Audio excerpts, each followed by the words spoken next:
Here we go. Chiclets Game Notes, episode 8 is rolling right now. We are back. A lot of time off. You've probably been watching us all on Game Notes Daily, which has been a playoff sensation as we've taken the world by storm as the number one hockey gambling show in the world.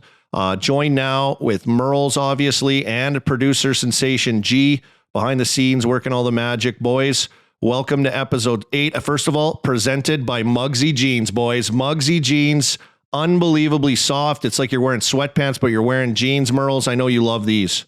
Yeah, I had the hardest time in my life trying to find jeans that fit me. After going to RPI, they made us do squats, made us do lunges. Our legs, our butts got huge. I couldn't get jeans for years. I'm telling you, I went to FDNY game. They gave me these Mugsy jeans. I haven't taken them off. They fit me. They are perfect for anybody that's been a hockey player or just doesn't fit right. Try the Mugsy jeans. I've been on there lately. They got some like formal wear. So when I go to Saratoga this summer, I'm going to get a suit that will fit me better too. Oh, stretch suit, all comfy, G. Can you imagine that? I absolutely raided. You know how we had that one room at the NYPD FDNY game that was so just nice, filled with Mugsy clothes for Biz and Wit and everyone to try on?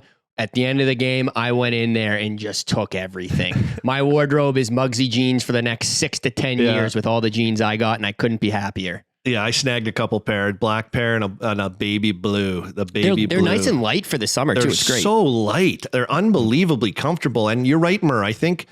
I don't know, G, maybe you could tell me more. I think Mugsy jeans first came in, they really pushed hard for the athletic butt type of person, right? That was the thing for them. It's for people like Merles. We've always said that. It's like built for Merles. Built for the big tank ass, built for the athletic legs, built for the power that people have playing sports. If you feel uncomfortable, you don't fit in jeans quite right, guaranteed when you slide into Mugsy's, they're going to fit perfectly. Boys, it's been a month since we did this show. What have we been up to? Where have we been? What have we done? I almost forget. We've been running so hot right now with Game Notes Daily. I've loved it. What a great idea. Organically has come out of nowhere, and we've been running with it. The community is going crazy. Since that time, I know Merles has been back and forth across the pond since we recorded last. You've been all, and now you're back again because, of course, we're getting ready for the Stanley Cup final and our Chiclets road trip. Yeah, so I think we recorded the last one. I might have been in New York for that one, and I was doing the Devils Rangers series with Pasha, and then I bounced back to Sweden. I did daddy duties for a few weeks. The weather was turning nice there. It was a great time to be back there, but the Stanley Cup playoffs called. I got on a plane. I was in Vegas, games 1 and 2, covering it for Chiclets Game Notes. Had a time out there. That place is amazing. And now I'm down in Florida to cover these 2 games. I think we've been on, I think you especially, me a little bit, and G, I know, because we've brought up the workout thing. I've started playing tennis. I know Merles has started doing double workouts. I've tried to diet and doing the tennis thing here lately, hopefully getting rid of the boiler, getting rid of the man boobs, trying to get it back going again. G, is that still going with you? Because we're all gonna meet up in Fort Lauderdale, and we're gonna be there together, and we gotta feel good about ourselves, right, bud? Yeah, I wouldn't say I look great right now. I have I've continued to work out. I wouldn't say I look great right now because my problem is the second it gets nice out, I supplement rollerblading for working out. I'll go play street hockey or go rollerblade for like 2 hours around Hoboken. I get back and I'm like, oh, that's my workout for the day. But then I look in the mirror at my like deflated, gross, tiny little arms and I'm like, this doesn't count. This isn't a workout. I still need to do workouts other than doing the cardio with the Blade Gang stuff. But yeah, I look like shit. What else is new? Well, I hope everyone's enjoying the summer, man. I got my boy Sean Sweezum, ex-NFL kicker, the Golden Toe. He still lives here in Pittsburgh. He's been trying to save me and take me, play tennis, my tennis partner. We've recruited a few more guys, creating our own racket club, if you will, which has been really fun. I need a group. I need support. I need people around me. I need to be on a team. Merles, you know that. I'm a team guy. You know, you need each other. I know you have a little bit of will. One of the best team guys I ever had. Yeah, thanks, buddy. I know you have willpower to go on your own, hit the treadmills, go for your jog, go do your thing. And I give you people that do that, you and the likes of people like that, a ton of credit. I think that's like the hardest thing to do, to go find time for yourself and then push yourself on top of it. So good job to everyone pounding the pavement out there and making it work. What else? Anything else popping up here, boys? Anything else on the radar? Yeah, one thing on the radar from my end is just, we've talked about it for so long. When are we going to do a Game Notes daily chat meetup? When is the chat meetup coming? It's finally coming Saturday, June 10th, I believe. Yep. In Fort Lauderdale, 4 to 6 p.m. at the Tin Roof. Can't wait for it. Right before Game 4. So excited to meet all the Game Notes listeners, but it's going to be Pink Whitney. It's going to be Big Deal Brewing. It's just going to be a big party, and I can't wait to get down there. Swassing your Mugsy jeans, just flying. It's going to be hot. We're going to be doing summer. We're going to have sunglasses on. It's going to be amazing to see everybody. Chiclets fans, Game Notes fans. Don't forget the sunscreen this time in Tampa. You were forgetting the sunscreen. Oh, buddy. The good thing that guy had that. Remember the yacht interview with Colby Cohen, our boy, which is big news. I saw he's leaving Chicago. I saw he tweeted out he's heading back out to the Philly area. Probably going to start a poker game out there or something. We know it's in his bloodlines. Great guy, but a great interview. And I did forget the sunscreen, G. And that interview should be coming out in the next couple months, but we do have that Colby Cohen interview coming for the listeners. Yeah. Okay. Great. Awesome. And he's a good dude. I feel for him because he has a newborn, and that's why he's moving back to where his wife's family's from, where his family's from. Oh. You have to be near family. I had my baby. We were living away from both families during COVID. It's nice when Grammy and Grandpa can come over and watch for you, or your Uncle Tom can come over and watch the kid for you. So I understand. I don't have that doing. Really. Like I got Wilkes-Barre. It's like a 5.5 hour drive cross state, boys. But you're right, yeah, G. you're tough. It's a battle. And I'm from Saskatoon. I mean, that's a 2.5 day drive. You know, there's a job opening there now with Keith Jones leaving the Flyers broadcast team too, right? Like, isn't there a position open for Colby to swing in there and take? Ooh, we need the support. Rumor boys here. I don't know. I got to get on that. I think this is my game plan, and I'll say it. I think when the final is done, TNT will take a deep breath. They'll recalibrate. They'll go, damn, Biz was really good. Holy shit, he was so good. And then they'll start to think about next year and kind of what they're going to do. And that's when I get strategic and I form an attack plan. Maybe I need you guys on board helping me do that. Maybe people in Florida come up to me and go, hey, I have experience on how to formulate these attack plans. I know Singsy was in the military. Maybe we can, he knows how to do that. Maybe we could formulate something on the way that we're going to attack, maybe guerrilla attack, TNT send the armies, combined. Send the soldiers in the chat just at TNT. You have so many soldiers in the army chat. Yeah. You just send them at TNT, tweet the TNT execs, send send them mail, send them everything you possibly can to let them know. # we want army on TNT. Yeah, I love that. Gee, what a great Let's move. go. Let's go. We're starting the social media from campaign, all angles. baby. Hit them All from angles. everywhere. That's right. Hey, Merles, and when you're on the ground later back in Sweden, get it coming from overseas too. The streamers, the hardcore streamers over in Sweden, get them going on that too. That's a great call, G. There is an when you get opening. down here, you're going to run into all these guys. I tell you, I haven't seen Edzo in forever, our old coach. I ran into him out in Vegas, and now I was over at the hotel, I won't say where, to have breakfast with Biz, and I hear him again. I'm like, I know that voice. He's like, oh, what do you mean? I'm like, I remember that voice yelling me on the bench, Edzo. But I heard that too. Like I heard when he's in games here for Pittsburgh, like people, small town kind of here in Pittsburgh, that people would be like eating lunch and Edzo would like walk by in an area and they're like, I heard this voice, and it was Edzo, just because he was the voice of the Penguins for a while. Then he went to be the coach, and obviously he's national broadcaster. So it's like those things just kind of seep into your head a little bit.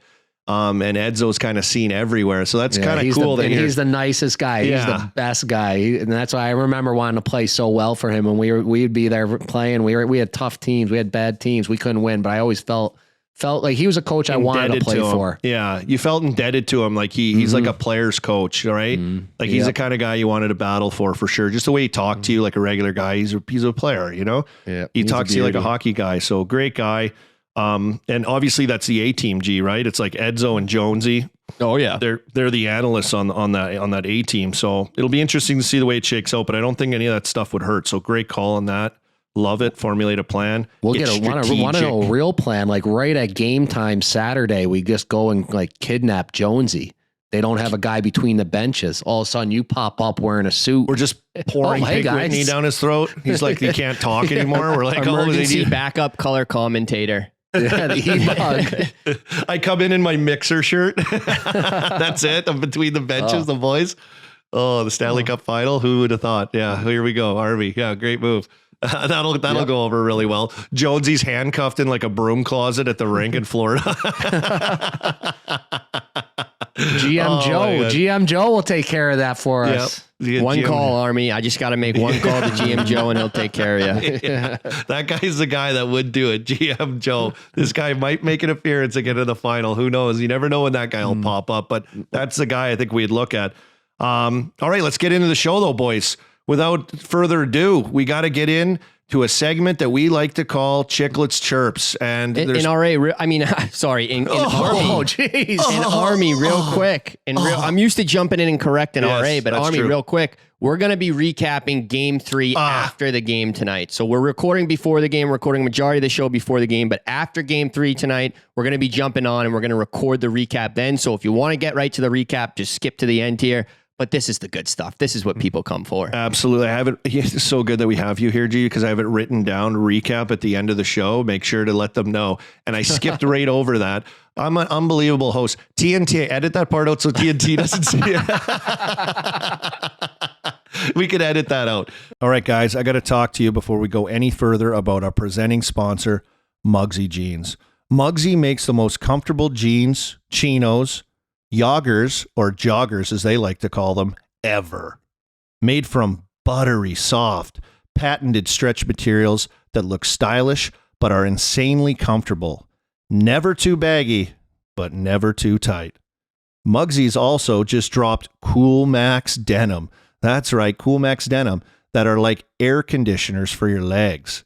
They spent years in the lab developing the most breathable jeans ever, designed with the lightweight fibers to ensure a cool breeze with every single step. These jeans come in enough colors to make a pack of crayons jealous. That's right. These are the only jeans you'll wear this summer. Go from the backyard barbecue to the bar in one swift motion all summer long. Who doesn't want to do that? We all do. Head to mugsyjeans.com and get 10% off now using code Chiclets. That's 10%. Some of the most premium jeans, chinos, swimwear, and shorts on the internet. Mugsy also offers free shipping and returns, so there's absolutely no risk for giving them a spin. If you're in Chicago or Austin, Texas, make sure to head downtown and check out their storefronts as well. Easy vibes every time. Enjoy a beer as you shop. If you're in Boston or DC, keep an eye out for a Mugsy store coming in June 2023. Okay, yeah. Skip to the end of the show if you want the recap, but stay for the good stuff as we get it going right now for a segment we like to call Chiclets Chirps. It's where we look at the month in the that has come and gone, which has been tons of stuff. We've had live streams. We've had action all over. The boys have had Hot Take Central. Rumor Boys have been kicking off. And so we just kind of look back at some of these things. I love doing this. It's hilarious to kind of take shots at our, what do we call it? Coworkers? Would we say? What would we call it? I think that's what the real business people call them. Yeah. What do we call it? Sister Teammates? pod. It's our sister pod. Our sister pod. Yeah. Our sister pod that is taking over the hockey world, just doing such an amazing job. But you got to take shots at them when you can, because that's what we do in this segment. And I'd like first, like Biz.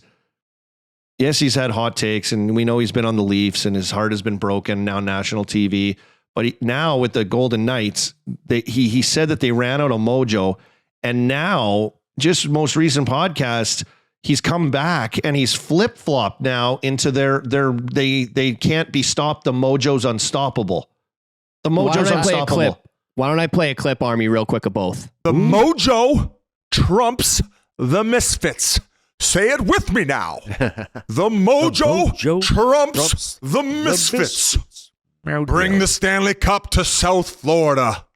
There's a new champion in town. Doodle-oo, I'll see you at the elbow room. Any way you look, they have it figured out. I know. The misfits ran out the mojo. I've been saying it from the beginning, right, RA? The misfits would run out the mojo. Boom. So there it is. There it is, Mur. What do you have to say about this guy? this guy, and then he's saying, I told you guys the whole time, the Misfit Mojo, I told you the whole time. I'm like, wait a minute. Didn't he pick Florida to win the series? So I had to go back and look at my notes and then look at the Instagram graph. He picked Florida. So I don't know what he's been telling us the whole time about Vegas. This guy, like, this is where he gets on. And he's the only guy I feel like in hockey or in any sport for that matter, because, you know, takes are so, you know, popular, right? Like that you have to have an opinion and you have to say what you're seeing and what you think. And, you know, a lot of guys get crucified for getting wrong. Busy just slides through it all. Busy's going to slide through the Vegas Mojo one. He might. I don't know. Like, this Slides is how he through rolls. like Eichel through the neutral zone, just slithering around. He slithers. He's almost like Portnoy in a sense where, like, when he's wrong about something, he turns it into something like big that's going to benefit you know what I mean? Like, he's so good at like flipping stuff in his favor. You know what I mean? He gets a twinkle in his eye when he's wrong. It's like Portnoy does. They get a twinkle in their eye when something happens that they know that they can reassess, come from another angle, kind of own it. They do own it, but own it to the point of like, you're wrong, I'm right now. Entertainment geniuses. It's amazing how they do it. It's amazing. What else you got from these guys here, Merles? This one just popped into my head because we were talking about the live streams and the shows. It's hard to keep track of all of them. And a lot of them I was doing at 4 or 5 a.m. So I can't remember anything, but I know there's one thing we're all still waiting on is RA guaranteeing the Rangers are going to hire Laviolette. And, you know, he said the Skullet. So that news still hasn't come out, but he's got to be sweating it out. Do we have a picture of the old Skullet? Do you have anything on that, G? So he would never let us get a picture with the hat off, but I'll run something up right now and you can see that he definitely has had the Skullet in the past, but it's coming back, baby. Yeah, I love that. I love that we got a little look at it. I hope he gives us a full like turnaround view of it. We've got to get some content on the mullet or the Skullet once he gets it going back again. Of course, made famous in COVID times, but it may be coming back as RA put his nuts on the line. Then Laviolette will be the new coach. And then all of a sudden, like he said that. And then like 3 days later, it's like John Hines fired from Nashville, interviewing John Hines or the New York Rangers. And we're just like, oh my God, here we go. Yeah, he had it said like it was going to be announced in the next like 2 hours. Like he had something. And, Insider RA. Insider RA, who has become a massive G and Merle's Panthers fan. Like, this is something that's just been long running too. I don't know. I'm not from Boston and I know fandom in certain places is big, but particularly like Bruins fans, they all share like that accent, the mass whole thing. They're like diehard with their teams. Gee, you can touch on this probably just being from there. What does a fandom mean to you guys? And how big is this that he's still just like toting around Panthers hats? He has that little Panthers like tote bag that I saw at the FDNY NYPD game that he had. That little like, it's like a Reebok bag with a Panthers logo on it. I'm dying seeing this guy now. Who is this guy? He's got a 40-1 ticket, which is like, I get it. Rep your Panthers. You got to do your thing. But at the same time, it's like the 2 days after the Bees get knocked out, he's going to get his haircut and he's in full head to toe Panthers gears. And who does he run into? Charlie McAvoy at where he's getting his haircut. Just like, did they get a picture together? I don't think they did. I'm sure McAvoy was like, absolutely not. You're head to toe in Panthers gear. Yeah, unbelievable. Like, it would be one thing if Boston lost to somebody else and then he like, all right, I'm jumping on Florida. I got this ticket, but they beat your team in the biggest upset in hockey history. You can't jump this quickly to them. And I'm not the guy to talk about this, though. I partied with the Blues like 3 days after they beat the Bruins in the Cup final. So maybe ask Merle's on this one, not me. To your point, though, I imagine Florida's got a good group of guys too, but so I don't blame them for that because most of the guys are really great guys. But I've been around that Blues team. I've been in their room too, and I've like talked to them or I've had beers with some of the guys. That's an old school beauty team that you partied with too. That's like, for a modern game team, really, that's as big, broody, and grindery and old school style of dudes on that team that you can get. So that must have been a hell of an experience anyway. So you kind of had to do it when you have those guys. Like, and they're all like, they were all super good dudes on that team. And it was like that whole story got blown so out of proportion. Like, I was with the DJs the DJs they flew me on a private jet to Vegas, and halfway in the air, they are like, the St. Louis Blues are going to be at the club tonight. And I was like, oh, okay, cool. Once we got to the club, we were in their like room. They do their pre-show huddle where they're like, all right, 1, 2, 3, break. And then their stage manager comes up and he's like, guys, we're going to go see the Stanley Cup right before we go on stage. We like walked by their table. I see Big Rig. I see like Joel Edmondson. I go dap them up. I have a couple, like a drink, so it's half not a drink. like you like got a ticket and you bought a ticket to go to their cup party or something. It was just like, so like I you were stopped there. by their table for 30 seconds. My issue was I took a video of me like with Big Rig in the cup, like an idiot, but I didn't party with the cup. I saw them for 2 seconds at a club and then kept going. Yeah. That's a totally different story. 100%. I'm a loser though, regardless. 100%. But you weren't there. You weren't cheering them on. You weren't like rooting them on right away. So not the team, different. the guys though. You like the guys. That's what I've come to see. Is I cheer for the guys. I cheer for guys I like, or players I like, or guys that I've met that I really like, and that's how I kind of roll now. Or teams that I watch and I I pick them. To RA's defense, he grew up with Walt Kachuk, so it's like we got to defend RA there. If he grew up with Walt, seeing Matthew do this, it's like, Yeah. And like he always says, money does talk. And the third guy, I don't know. He's so down and out right now. Like, I don't know if we can chirp him too much. I mean, his house is falling apart. He lost his TV today. Guys, his family's out of town. He's on a cold streak. Lost all his money. He ran out of money. He has no money. Just needs to see a nice rainbow, eh, Merles? The rainbow. We're getting over another storm here. Oh my God. We got to talk about rainbow. That. Maybe some Game Notes Daily chirps as well. Our most recent Game Notes Daily was absolutely insane, guys. It was so funny. It started with one line. G called me out on it of taking a sniff at the Laura parlay, which is a great person in our community and on our chat that really researched. I don't know. She's amazing at putting together these parlays. She put together a really perfect, like little 3-leg parlay for us. And I said, I'm going to take a sniff at that. G called me on it. Like after he was giggling. Then finally, you're going to sniff Laura. Why don't I play the clip here, Army? Play it. Back here. Army, what are your picks? I would like to take a sniff at the Laura. The Laura parlay plus 611. Thank you, Laura. Can you put that in there again, Laura, so I can? What was it again? Can we find that again? We got to scroll through like a gallon of chats. Laura? You gonna sniff Laura? Army? Take a sniff at the Laura. Yeah, I forgot that did come out correctly. Sorry, Laura. The Laura bet. Family show here. She's not a real person. It was the bet. The bet isn't a real person. Laura is. The bet isn't. Army loves sniffing. The chat's gonna love. You're making content today, Army. Yeah. Army Here we go. Oh God. Uh-oh. Here we go. I'm like the Joe Biden of gambling. He's sniffing hair. Yeah. Merle, what do you got? Oh, that's funny. I'm on. Here we go. There it is. She gave it to us again. Thank you, Laura. No offense taken, obviously. She came back with it. Thank you, Laura. Stone. And there it is. And that's how it started. That's where it went to. And it didn't stop the entire show, Merles, after you dropped the rainbow, the rainbow mojo gambling move.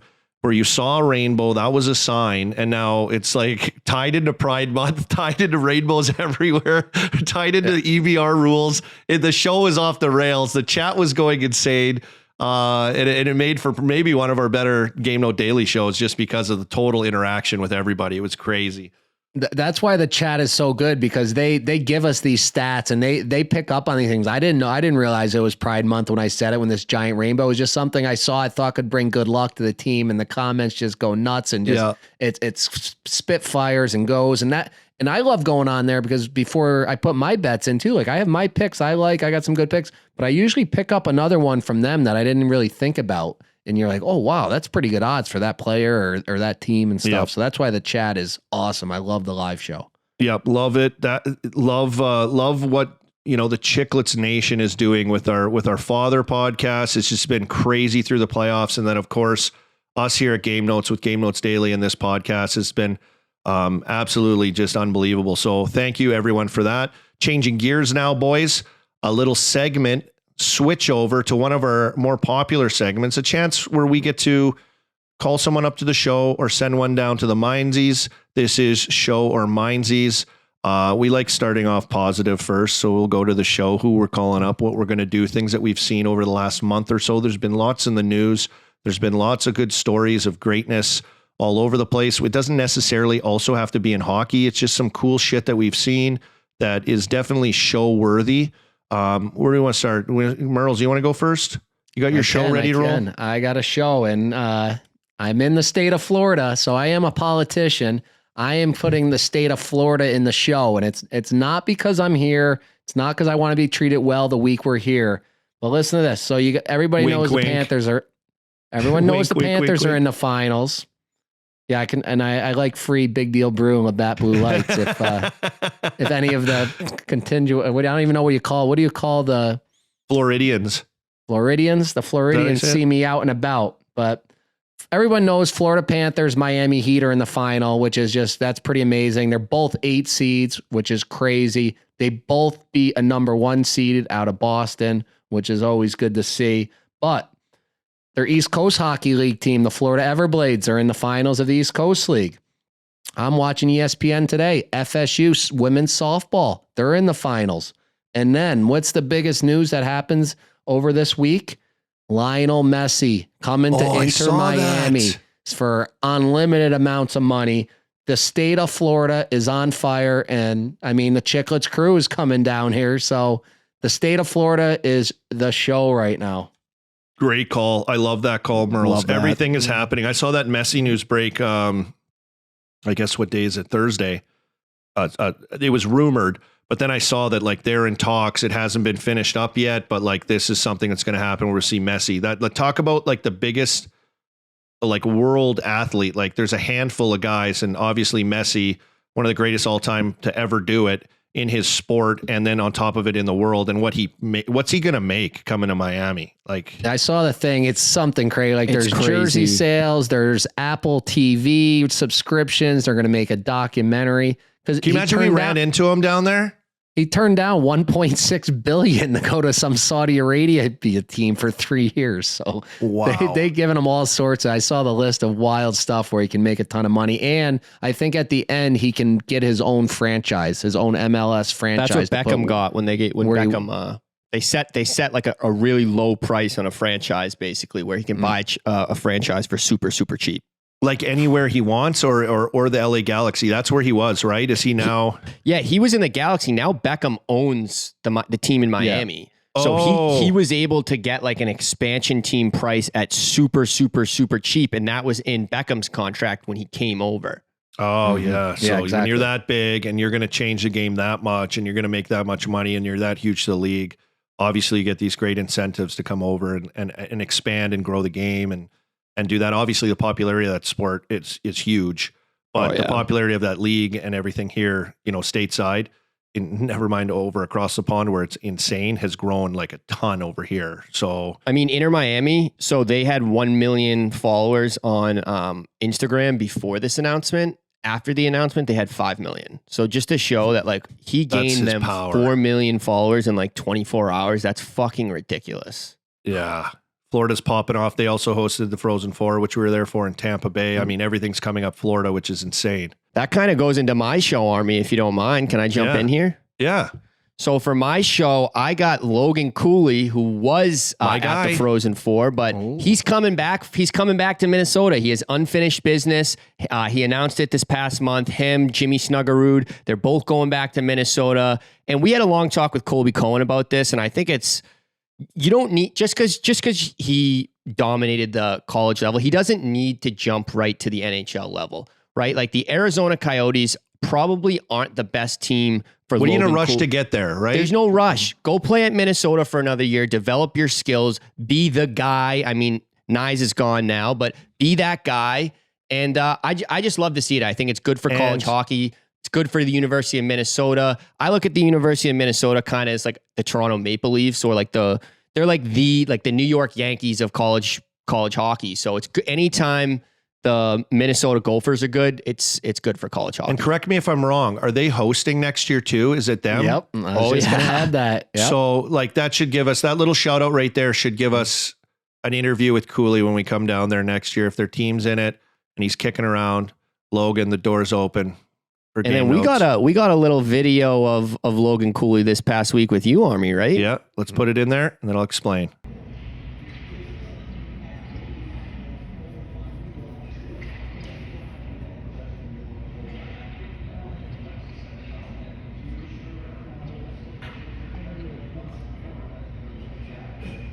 Yep. So there it is. That was early morning dad Uber drive to a rink about 35 minutes away from my house. Not too bad of a drive, I know, but for Pittsburgh, it's like a little bit of a haul. And yeah, Cooley and his, there's this kid Mooney, LJ Mooney's his cousin. Merles, we've talked about this kid. He's like a little wizard out there too. He's sick. He looks like looks like Cooley, but like smaller. But like he's out there.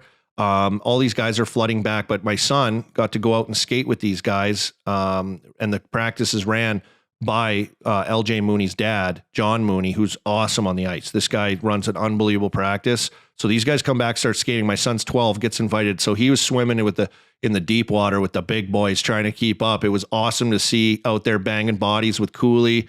Cooley's flying around out there. Of course, he goes in up to other skates and skates with like the Millers and Trocheks and JT Miller's, Trocheks, all the guys that come back here and skate.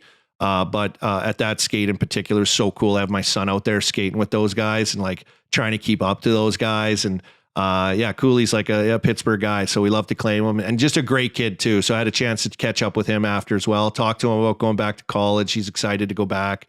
And just the situation of trying to win a championship and how much fun he had in college. I didn't go to college, Murray. You know that. You were like my first guy that I met that was like, we were rookies together in pro, and you're like, college, dude, college. Merles took me to my I went to a nerd school. Imagine like what it must be like at one of these real schools. You went to a super nerd school. And then you took me to like a college party in Wilkes-Barre, which is hilarious. I was drinking like, I forget what it's like a drink mix in the corner. I think it's like illegal and like jungle juice, probably. Jungle juice out of the red college I heard cup. after like you can go blind if you drink enough of that. Now I never played beer pong before. Everclear. Yeah, it's like something exactly, like grain G. alcohol or something. They mix it, they go buy it, and they bring it back, and they mix it in like a giant Tupperware thing. So that's a college life. I never did it. Merles took me to my first ever college party with people and at like Wilkes University in Wilkes-Barre, which was really fun. Though we played, which is I'm sure all those guys do, right? Like you play beer pong, you play flip cup. I never did any of that stuff. I was like 20 years old, never did it. So Merles gave me the experience. Cooley's going back one more year. Calling him up to the show, G. I love it. My show is our good friend, G. It's funny how we're all kind of tying into each other here. I just think just because of all the work he does, I'm going to tummy stick you hard right now. Just especially, I think, the last week, brother, because Vegas had to beat Dallas in 5 games. There was a sweep on the other side with Florida. We were trying to plan the Florida-Vegas Chiclets trip. I was on you. I'm like, hey, no one can get a hold of me for travel. When am I traveling? You're like, be patient.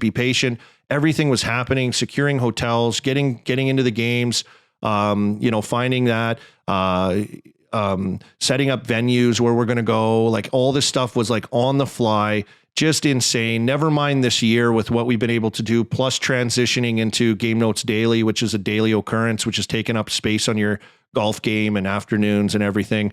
So I'm calling you up to the show, brother. You're Showtime producer, Showtime friend, Showtime teammate, and all the work that you did to kind of scrounge and make this all happen. Don't let anyone else hear me say this or let other guys hear me say this about you. Cause they'll be like, fuck G, man. Oh yeah, I did some of that stuff too. But, and everyone else on your team, G, also, I know there's other guys that I'm missing that are with you behind the scenes that are really, really valuable and important in the cogs that kind of keep this wheel turning. Yeah, we have an amazing team. At the end of the day, I can't do any of this stuff myself, and we really do have an amazing team, and I'm just so lucky to work with all of them, work with you guys, and I say it all the time, like there's nothing in the world I love or care about more than Spittin' Chiclets. It's my life. I think about it from when I wake up to when I go to bed. That's why I'm so protective of the brand. That's why I get so upset when people say mean things online about the brand. I'll be the first to jump down your throat. I love this brand. I love our fans so much. I still think, and I said it on the first day I joined the pod when I said, you don't have to pay me. The sky is the limit for this thing. I think we can take this thing to the moon.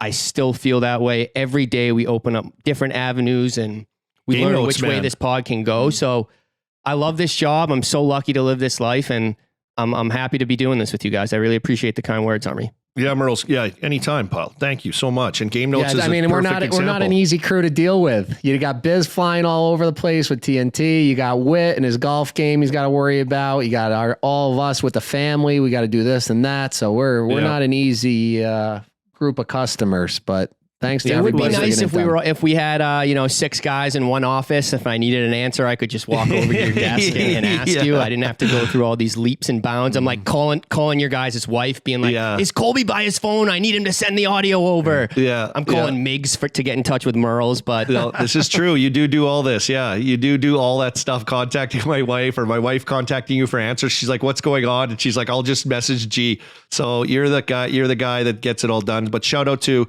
Fish, Poos, Quater. If I'm missing anyone else back there, they're all going to the show. Someone else you don't really talk about, like really ever on the show, is Jeff Jacobson. Oh, Jeff does yes. so.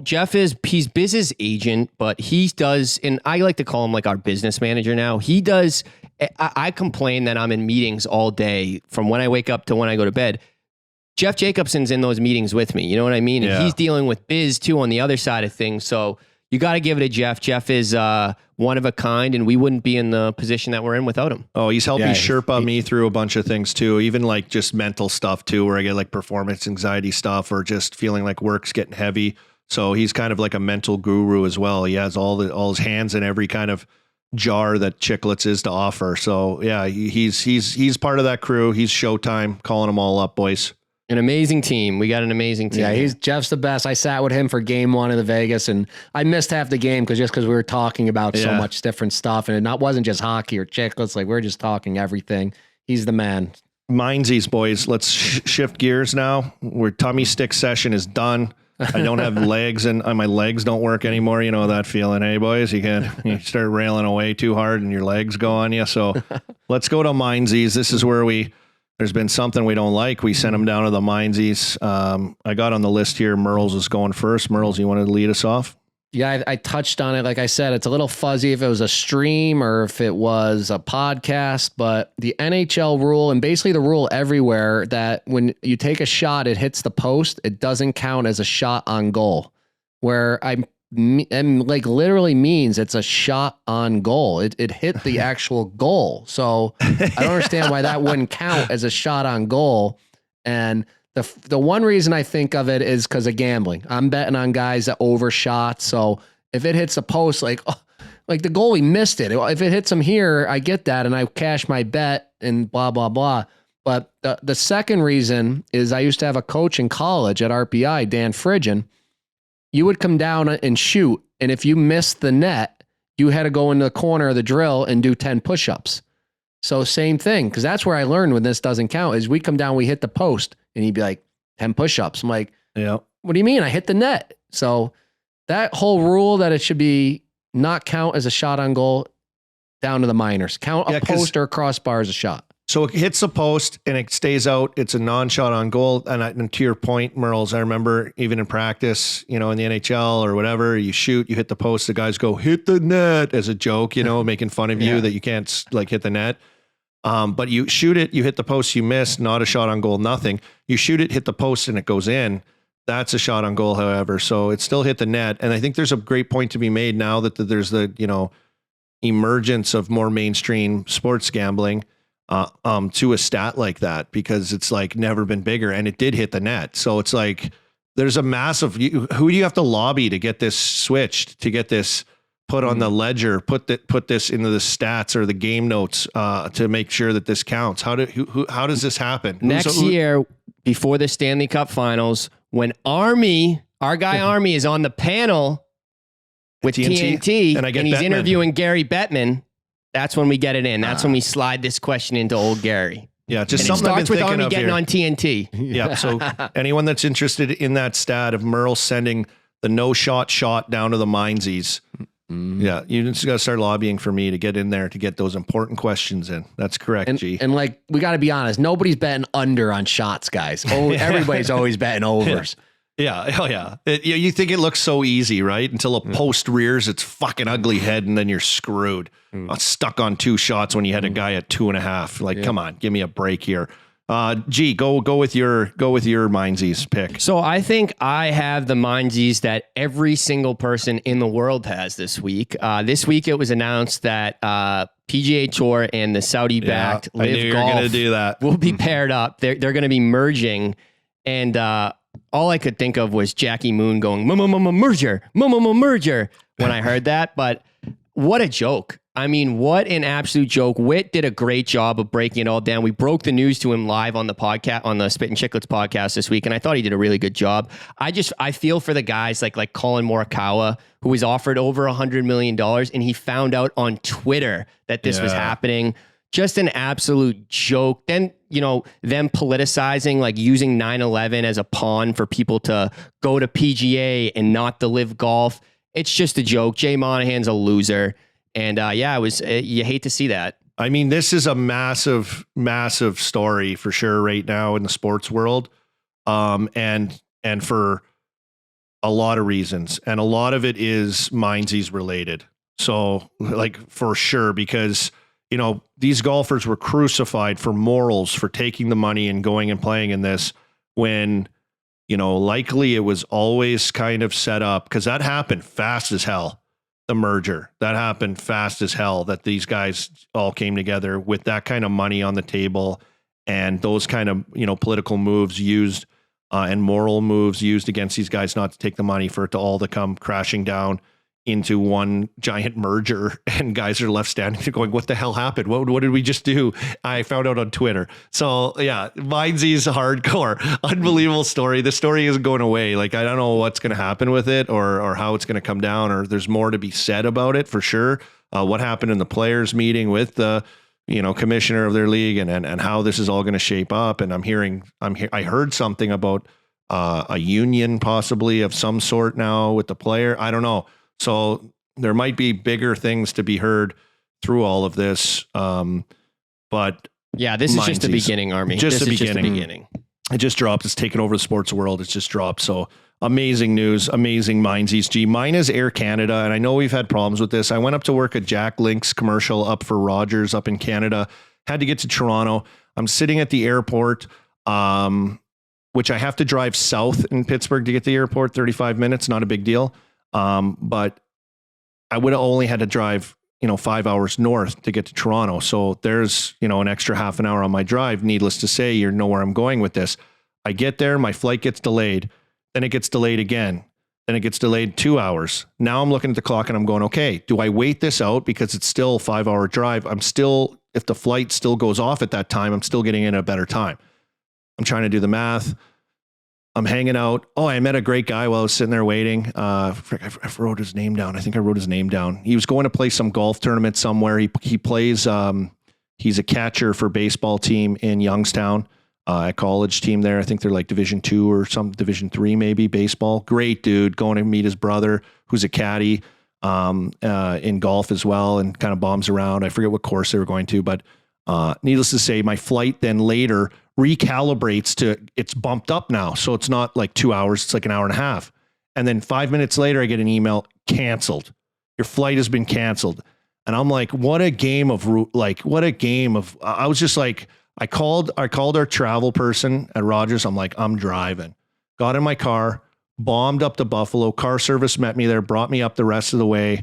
I got in at 2 a.m, got up the next day, ripped the Jack Link shoot all day long, got back in the car, drove back, picked up my car, drove back, and was home in time for puck drop on game 2.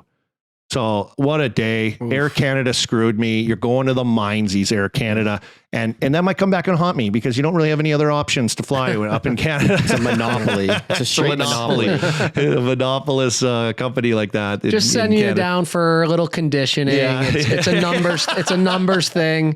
We're going to call you right back up. You didn't have to clear waivers, so we're going to send you down. On top of it, I'm dealing with a ticket that was canceled that they put in their computer wrong, that my wife can't talk to a human being at Air Canada either. It's just customer service has gone out the when you own everything, you don't have to worry about it because they always use you. And I think Air Canada is in that boat where they don't have to do customer service super well either. So suck it, Air Canada. You're in the Minezeez until I need to use you again. Then I may, come back rubbing your back going how great you are. So stay tuned for that one. But you're in the Minezeez right now. Love it. I love it, boys. There it is. All right, now, before we go any further, I got to talk to you about Chevy. You know we've been a part of Chevy EV family, but we've got big news. The first ever all-electric Silverado is officially Barstool's most valuable truck. You might have seen the commercials. We've got the chance to see this thing and experience it, and it's a game changer. Available 400-mile range, GM estimated on a full charge. Over 10 feet of length in the bed with the multi-flex tailgate combined with the multi-flex midgate. Large 17-inch diagonal display screen. Are you kidding me? That's huge. It can tow up to 10,000 pounds of max towing. 0 to 60 in under 4.5 seconds with wow mode. Up to an impressive 785 foot-pounds of torque.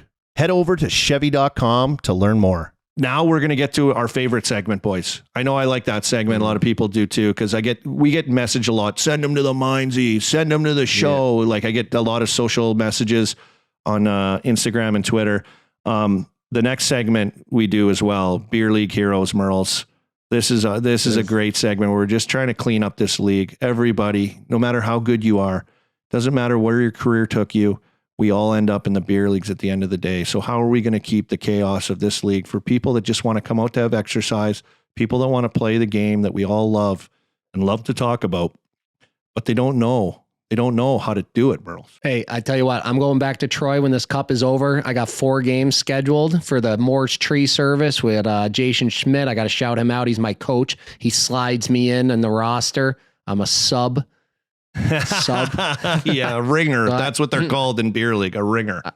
They think I'm going to be a ringer, but I'm so out of shape and so bad now. And I usually have bat blue lights before with a game. So I'm usually not much of a ringer, but we're on to our 8th rule already. And one thing that drives me nuts when I go there, because like I said, I'm not as swift and agile as I used to be, is in the locker room. There's the locker room etiquette. And the first part of locker room etiquette is when you're done getting dressed, fold up your bag and put it underneath your seat. There's nothing worse than trying to get out of the locker room. One guy's still tying his skates, so you're stepping over a bag, and then you almost slice that guy's finger off. The one thing I really hate about in the locker room too is I'm on the guys when I'm there is after throw your tape in the garbage. It's not that hard. It's not that difficult. Even pick up another guys that missed, so stuff like that in the locker room. Do you have any other ones drive you nuts? No loogies. No loogies on the floor. That's the worst. Fuck. You're tiptoeing around in your bare feet and you step in some guy's loogie. That's the worst. But I used to, remember Syracuse, a war memorial? I used to get this seat. There's a pillar in the room. It's like a giant cement circular pillar that's like kind of awkwardly placed in front of these 2 stalls. So if you sit in one of those stalls, it's hard for you to like totally stretch out straight. It's that close to where your like stall is. This pillar is like covered in brown loogies all over the place. It is the most savage, disgusting thing. Like hockey dressing rooms in general are pretty gross, right? Like showering, there's spit, there's all this sweat. It's kind of disgusting as it is. So do your best to keep those places clean. I agree. It's just nothing worse than, when you're changing in your hockey underwear and there's like wet shit on the floor. And I know it happens just with showering and stuff and the next team comes right in, but do your best to operate and keep these places how you found them or leave them better than you found them in some cases. And I think that's a rule since you're like fucking 6 years old in hockey. You learn that rule. But if you're a scumbag and you leave your tape laying around and people come in there, even the rink people that work there got to come in there and clean it up. It's just disgusting. It's brutal. So take care of your spaces, take care of where you're at, take care of your hockey team, show some respect for the goddamn game that we all love, and clean up after yourselves and keep those places organized. I think under the bench, Merles, is massive for our guys, just because that's how you keep it's it harder pro. Than you think with these guys that's why these rolly fucking bags. Like, where are you putting the rolly bag when you can't fold it? No. And I'm telling you, and the other part of this is because it is called the Beer League Hero segment. Put the beer cans in there, or even better, take the beer cans home with you or drop them off in the lobby and the kids' donation. Because don't leave the beer cans laying around, because that's the first thing when the rink manager comes in at night and he's picking up beer cans. He's going to be like, screw this. no more beer in the locker room because Yeah. it's happened at rinks I go to. So then you're not allowed to drink in the locker room after. So keep it clean. Don't make him pick up for you. And everything will be clear sailing for us. I love it. So there it is. That is rule number 8 of our all-important beer league heroes. From shower sheriff to roller bags to beer swindler guy. That was a good one. To hero act shifts, like not being a loser, not being a hardo. We all got to go work tomorrow. Don't wear number 99. That's the Wayno. That's a great one. You can't do that. Dress like a pro, no different colored socks. I think we nailed everything to keeping your space clean and tidy and tidied up and taking care of each other and taking care of your rink. That's your goddamn rink. Your kid probably plays there too. Why would you go in there and make a disgrace of this place? Take care of your space. So, that's rule number 8. That's our last rule too. That's it for Beer League Heroes. So take this wealth of knowledge, Merles. It's a free class on how to operate and how to be a better beer leaguer and a better teammate and a better pro and a better person in the hockey community. And thank you to everybody all year. We gotten so many videos and texts of all the different beer league stuff. It's so much fun seeing it and hearing about all the teams and the stories. It's funny when they start to intertwine too, like Beer League Heroes pictures of guys online getting sent to us intertwining with Minezeez or show. Yeah. Like certain guys that are doing stuff. Like, I mean, we had guys sending videos of their team with charcuterie boards in the dressing room and stuff. It was hilarious. Like guys are bringing charcuterie boards. So shout out to everyone that participated. Gee, yeah, you're laughing your ass off over there. Like this thing has got a mind of its own. I'm just thinking about Pasha. Like I know Pasha plays beer league in West Van sometimes, and I can just picture him. He's the charcuterie god. I picture him showing up with a charcuterie board in one hand and his rolly bag in the other. Yeah. That's a do tripper. That's you carry your bag and set it up with the stick in the stick rack, go back out there, get the charcuterie and bring in the mix or whatever you have to bring for whatever your night was. So yeah, amazing. A lot of those seasons are winding down too, if they haven't already. And a lot of the summer leagues are starting up. So good luck with all that. Stay safe. We all got to go to work tomorrow. So enjoy, get a good sweat in. And that's our Beer League Heroes segment for the season, as this episode is our final episode of Game Notes proper. But you can still find us on Game Notes Daily every game day right now through the playoffs, where we give you unbelievable gambling tips, gambling picks, hockey talk, great guests, and overall fun and interaction from our fans on the chat. You good, Merles? That was kind of your brainchild, Merles. That was your brainchild. Yeah, that was a good one because I know that Beer League are a big group of people that listen to us, and I just want to be a better experience for everybody. I want to be a better experience when I go play, and I think that's going to help everybody make it better for everyone, and that's why we're here. So I love it, and I love. And if anything, if they take one rule, I would hope that it's the clean it up portion with like dress like a pro. Because as you're getting your equipment on or as you're buying your equipment, I think it's important to like look good. Like you got to look like a pro, like the gangly socks, the brutal tape, the skate laces around, like all that shit. Like it's like, do you watch the game? Who's your favorite player? What does he look like? It's not too expensive to go buy a pair of, $20 socks. You know what I mean? Like, it's the little things. You don't have to buy a $400 stick, but having $20 socks, like that makes a difference. Yeah, it just clean it up. It looks better. Like if you like Austin Matthews or you like, the way these guys look on the ice, like how come you're going to the rink and looking like you just rolled out of a dumpster with your gear? Like I get it. It's just fashion a little bit. Like have a little pride in the way you look out there. I think that's one. When I show up and I see these guys, I played in a Bugsy Malone event, this Warriors hockey team. There's a guy on the team. He was unbelievable. We called him the Drip King. He had like a tinted visor. Then he had another helmet that he brought out with all he cared about with us was how he looked. He had white gloves. He had pink laces in his skates, which was like, but everything he had was just unbelievable that he cared about how cool everything was. But it's that's like over the line. No, that's it's like goalies. You know how goalies get to do all that cool shit? Yeah. I admired him for like putting on a show with like his style a little bit. Like he had the style going hard. Hey, shout out to Bugsy real quick too. He's doing so much great stuff with the Malone Family Foundation. Every day I feel like I go on the internet, I see something new that they're doing, some new initiatives. So go check that out. They're doing a lot of cool stuff there. Yeah, they just sent a Warriors hockey team to a Warriors hockey tournament in Minnesota. So some fundraising done with that hockey game that we played in, raised money for him to, cut a check to send a full roster full of ex military. And they welcome anyone. 1 day of playing hockey to no days of playing hockey. You can come play on this team. And he sent a team out to Minnesota. They lost. I think the team from here lost in the final, which was cool. I got an update from Mugsy about that. So yes, shout out to Mugsy for that as well.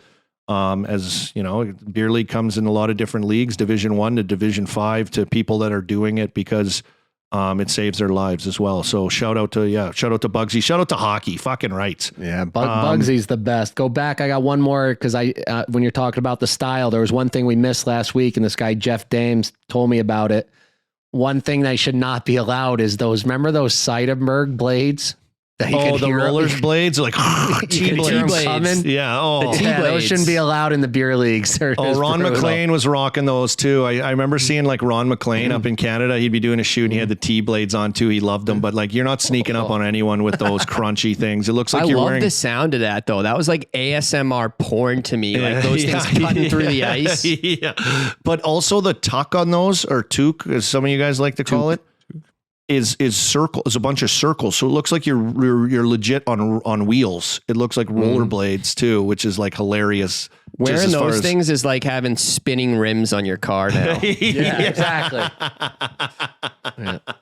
Yeah, the T-blades are done. Thank you to your buddy for giving that a shout out. That's an extra added bonus rule number 9. You throw the T-blades out if you got them. I agree with that. T-blades is going to send us an email like, what the fuck? I hope they weren't a sponsor. Welcome to Game Notes presented by T-blades. Next. We'll have to talk about how great they are. Oh my God, that's hilarious. You're right though. That cutting sound does sound pretty good, G. Yeah, it's a good sound. When you're the first guy on the ice, you step on there and no one else is out yet. And you're just porn, man. It's porn. I love it. All right. Thank you. Thank you everyone for following along with that and sending us all your stuff. I'll get to the next segment. A segment that encompasses, more of the competitive hockey world, a segment we like to call Riding the Bus with all the other leagues that are kicking around, Merles. Where do you want to start with this? A lot of leagues wrapping up, a lot of championships, a lot of awards handed out. Where are you going? What league? Yeah, I'll just lift off a couple champions. King of Europe. You've been the king of Europe, of course, but yeah, we listed all them up. Europe's been done. There was a couple leagues still going since last episode. USHL wrapped up. We got the Youngstown Phantoms. They just down the road from me. Let's go. Is that called the Clark Cup? I think Clark Cup, I believe. We have the OHL. We know Peterborough Petes took out G's London Knights. We had the WHL Seattle Thunderbirds. They won theirs. Quebec Remparts. They won the Quebec League. So we saw all of them at the Memorial Cup, and Kamloops joined them in the Memorial Cup. And you want to cover that? Yeah, they're the host Army? team. So congrats to Kamloops. Congrats to the city of Kamloops in the Memorial Cup. I watched majority of the games when I could, and all leading to Patrick Waugh and his Quebec Remparts with Simone Gagne as assistant coach taking down the championship. I believe they beat Seattle in the final 5-0 and shut the door, shut them down. And a shout out to James Malatesta, who had a great tournament as well. I think he had 5 goals through the entirety of the tournament. A 20-year-old player, 5th round pick, the Columbus Blue Jackets as well. That took home the MVP of the tournament. So Quebec came in. They were the class of the CHL majority of the season. Patty Waugh had his team just ticking along, unbelievable. And they kind of rolled through the Memorial Cup right to the final, obviously, and then the shutout stamp on top of it with a 5-0 victory. So shout out to the Quebec Remparts, who got me tickets when I was in Quebec at the Quebec Pee Wee tournament. Some of the guys on their team as well. Cam Thompson, a couple Maritime guys pitched together some tickets to send me and my family to the game. Hockey Mojo comes back to, rear its head and it rides them all the way to the Memorial Cup championship. So they're national champions. Now rumors of Patty Waugh. Is he leaving? Is he going? What's happening with that? Of course, time will tell. There was also, Merle, some CHL awards handed out, and there was a new record set by the first player to ever collect these awards, which was none other than Connor Bedard. I wonder who that was. Yeah, Connie Bedard, who took home top prospect award. Obviously, he took that. Top scorer, 143 points, including 71 goals in those 143 points in just 57 games. I mean, that's ridiculous numbers. And almost took his team to battle back against Saskatoon Blades in the first round of the playoffs. So they ended up losing that game in Game 7, but it was all him. I think he had 21 points in those 7 games. So that's just like ridiculous as well on top of the season he had, and Player of the Year award. So he got all 3 of those awards. He took them all down, and it's the first time that's ever happened in CHL history. So for the season that he's had, they handed out these awards as well just the other night at the Memorial Cup. So amazing season for Bedard as he's, I mean, I would say just getting started, but obviously, Chiefs losing his mind at the potential of getting his hands on this guy with his Chicago Blackhawks. Merles. Yeah. What a season. We're going to talk a little bit more about him as he is still our number 1 rated prospect going into the draft. Save it. We'll get there. Yeah. But I got a couple other leagues. We got the East Coast League is still going. Like I talked about, Florida Everblades are in it. They're up 3-0. So we could probably announce them as champion. But the AHL is just going to get underway, I think, tonight, tomorrow, this weekend. They're getting started either Rochester way. lost out, I know, right? Because Matt Rochester, Barkowski, my buddy, is back now. He got back the other day. They just lost out. So his wife can stop pulling her hair out with their kids all running around the house because he's been away in Rochester. Their team kept winning and winning and winning. Yeah, my buddy's the coach there, Seth Appert. He used to coach the U.S. national team. He's there, made them a run. Keep an eye out for him for an NHL job at some point. But they lost to the Hershey Bears, and Todd Nelson, who's been a veteran coach, AHL, NHL assistant, little head. Coached me in Atlanta. So that's another guy to keep an eye on. They're playing Coachella Valley. Is it Coachella Valley Thunderbirds? That could be a complete lie, but their coach is Dan Bilesma. Dan Bilesma, who That's all know. That's a lie too. Bilesma isn't there either. No, I thought he was the coach. I'm joking. I saw a celebration. I was like, I'm pretty sure it's Dan Bilesma. Yeah, I think it is him. So that's Seattle's farm team, right? Yep. Yeah, it's the Firebirds too, not the Firebirds. Firebird. I had the birds. The birds. I'm getting confused with all these teams, but that's going to be a really good Calder Cup. A lot of travel there. A tough travel from Hershey. What did we do, Merles? Remember what we did when we played against Milwaukee in the American League? Didn't we do? I know. We did shared 2-3-2 or something. Didn't we do that? But we shared it like with the boosties, right? We shared it with their team and our boosties, I think. Yeah, we had like their team in the back, then the boosties were in the middle, and then we were in the front or something like that. Yeah, the boosties is short hockey style term for the booster club of our Wilkes-Barre team. They were awesome. They were like so good to us. So they helped us, share a plane just because of the travel to get those games in. But I think we did a 2 games somewhere, then 3, then 2. Of course, we got swept, so it didn't really matter. But I mean, I think that's what they're going to have to probably do in this situation too with these 2 teams. Just do the travel. Great point on that. Yeah, and then Hershey. All I can tell you about, I didn't really follow the AHL this year, but I followed one game. It was the Hershey Bears at home for the teddy bear toss. And they're playing Bridgeport. And I said, this is a nice looking line here. Give Witt the call. Hey, Witt, let's take Hershey. They're the best team. They're at home. This Bridgeport team's not that good. It's teddy bear toss, and that's the game they got shut out. Didn't even throw a teddy bear. So that is that a sign to get on Coachella? The AHL, now all of a sudden Hershey's in the finals. Is that a sign to get on Coachella here for the final? Is that what it is? Merles and Witt's G's revenge? Looking for any reason at anything Coachella. He just wants to go to the party out Coachella. I'm there. He's like wearing like his vintage shirts and his jorts with his like sick ass like Gucci collab shoes. And he sleeps in a tent outside at Coachella. And is this me or Pasha you're talking about here? This is you with Coachella, buddy. You and Pasha, yeah. Pasha would be in the elite tent area or something. Yeah. Like hotel beds on inside a tent or something. He has like a headband on with like beads like dangling down with like scarves and shit. Like got one braid in his hair. Yeah. Yeah, that's so funny. Oh man. So there's our look around some of these leagues that are happening, but Merles, I know in another thing that's actually of interest, which is really kind of cool.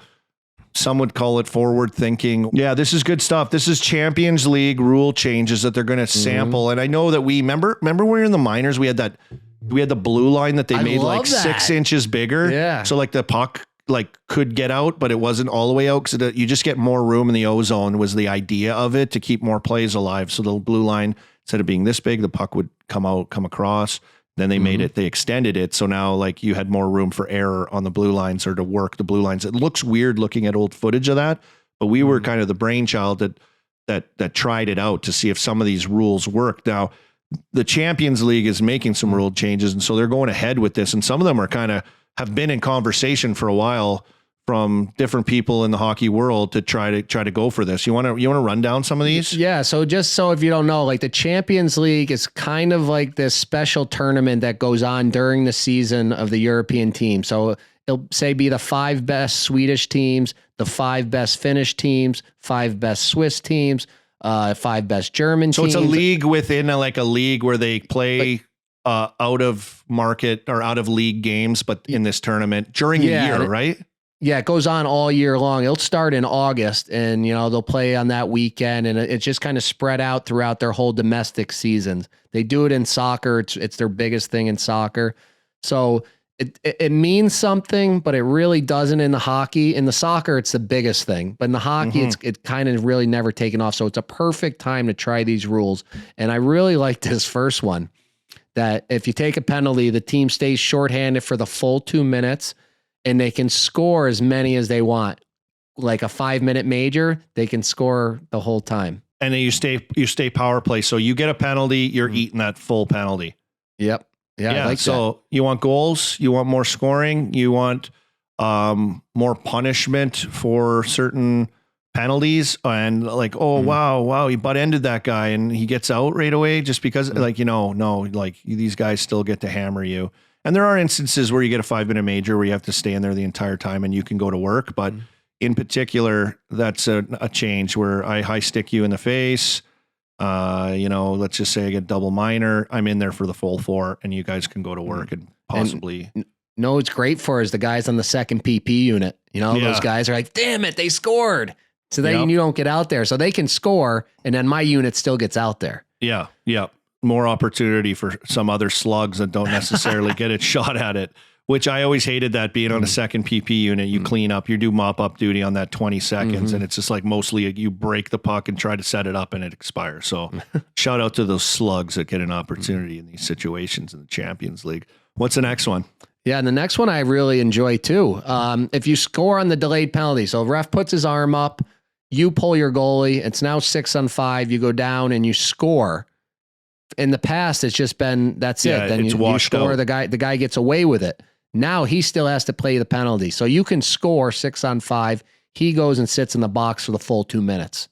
Wow.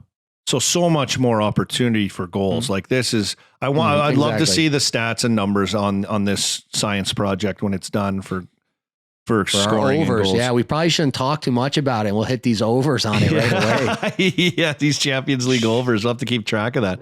This is right up your alley, Burr. I see one more here. Yeah, one more. If the shorthanded team scores, the minor penalty ends, which is wild one. So that's a counter to like scoring goals. But that's still going to count as a goal.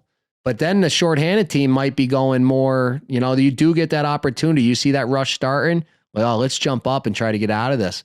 So it's just a quirky little one. I wonder how that's going to end up. They should still, if you score shorthanded, you should still keep the power play if they were really thinking correctly. That's, I get it though. It's like a little advantage for the killers if you're a sick killer. And you know what that promotes? It promotes putting guys like McDavid on the penalty kill.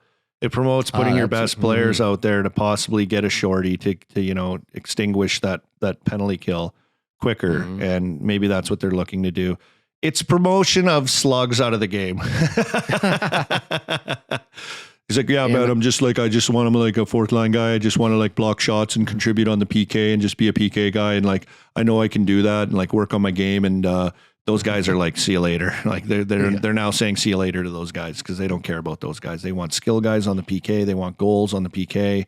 They want you to take a chance to get out of that situation. So quick little update on some rule changes. Keep an eye for that. See if they do get implemented down the road.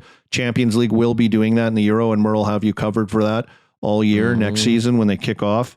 Moving now to our final rankings for our prospects, boys.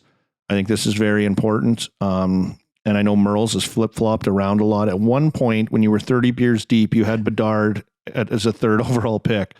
Is this true? Is this true or false, Merles? Well, that might have been true. And then Biz got him dropped off the board completely now after chirping Biz. But I think chirping Biz like that. Chirp Biz. I think that bumps him up even moves more. him back up in my ranking. He's back to number 1. But I want to hear more about you. Like you went out there and sat down with him. Yeah. You were on the ice with him. I know we talked a little bit about it already, but I think that was so cool to see him do that with Biz on the big stage and feel comfortable enough to do that. Like, we've seen like most of these guys and kids are just like super rehearsed, right?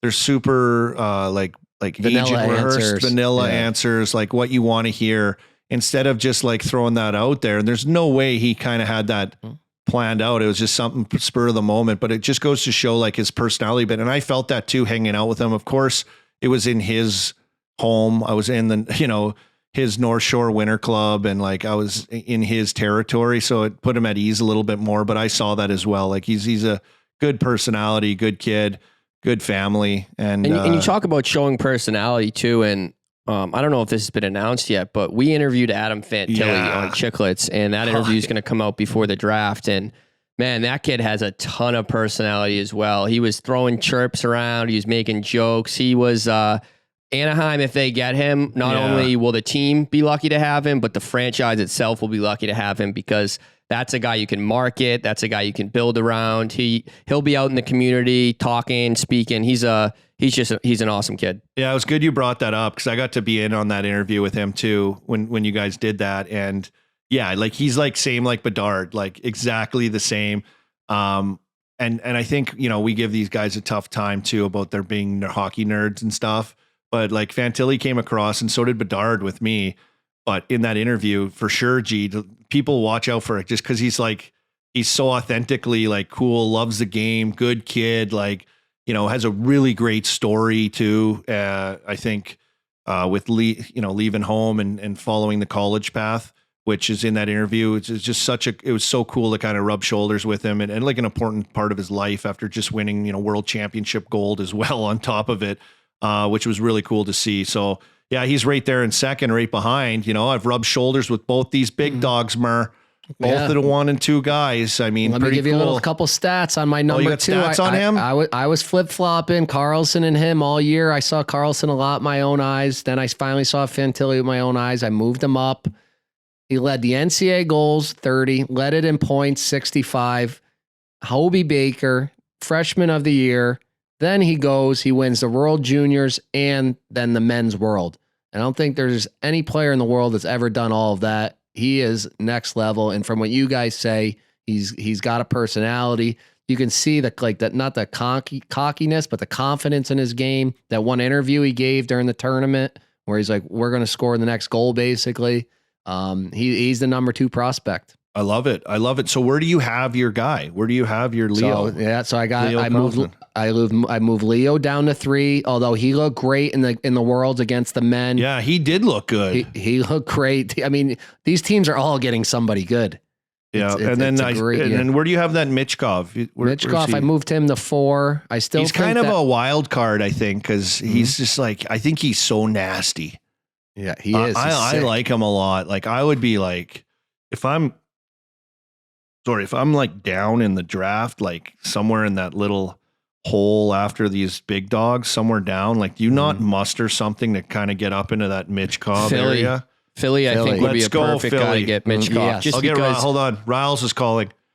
My brother works for the Flyers. Not a big deal. Riles. Yep. Michkov. I got a text from Riles the other day. He was mad that I was dogging the Flyers. Oh yeah, is he? I was dogging him for making all these moves now. Oh yeah, what'd you say? You tweeted, you're like, typical Flyers. Yeah, that's true. We didn't even bring that up either. The trades that happened the other day with the Flyers, Columbus Blue Jackets, and LA Kings. We got action during the playoffs. So but trades. It seems like they're selling hard right now, which it doesn't make sense. They should have sold before the season ended, so they could have had a shot at Bedard. But if they're selling, I mean, go get a guy, draft Michkov this year, go get Cole Eiserman for next year, start building for the future, and you got something there. Yeah, and they already got, who'd they draft last year? U.S. Development Program kid. What's his name? He has a cool ass name. Tyson Forrester. No, he's old. He's already there. They just drafted him this past year. Big forward. Played USA. Cutter Gauthier. Cutter Gauthier. This kid's a player too. Like he's really good. He's big, good size, good shot. So yeah, start to stack the deck, make some moves, sell off, get some guys. Carter Hart's, of course, name has now been bandied about. Talked about them, sniffing around to see if they can move him. Pretty interesting stuff with the Flyers. It's funny you bring him up for Michkov. What else you got rounding out these picks, Merles, quickly? My next guy is Axel Sandin Palika. He's a Swedish guy. I have him there because he's a D. He's a right-handed D. He can move. He played in the under 18s against his own age, and he was just dominant against the kids his own age. Played all year basically in the SHL against men, so he's ready. And I'm just thinking teams are always looking for that D. They're always looking for Makar or Heiskin. You hear Witt talk about it. If you want to win the cup, you need good D. So I just have him a little higher than most people just because he is. And he's right-handed. Yep, exactly. And most people probably have Will Smith, who you saw on the broadcast. He was out in Vegas with Bedard. Does he have a good slap shot? Dad joke. Whoa. I don't know if we're allowed to talk about that, so we're going to move on. I got Zach Benson. Oh, okay. I got Dalibor Dvorsky in 8. He's Slovak. I think he's Slovak or Czech. He played over in the second league in Sweden, AIK. So he's been playing against good talent. You got Ryan Letters, a U.S. national kid that's just popped up. So and we'll that's be my there. top guys. Top 9. I'm going to do a blog. I'm going to leave to number 10 open to see what the comments say, what you guys say. If something pops up here in the next week or so, I'll get a blog out of all the prospects right before we head down to the draft. And hit us with that Nashville buzz about the draft. Oh, we will be in Nashville. We don't have the details fully ironed out, but we will be in Nashville for the draft, doing some sandbaggers, doing some interviews. There's the whole crew is going to be out there, right? Like everyone.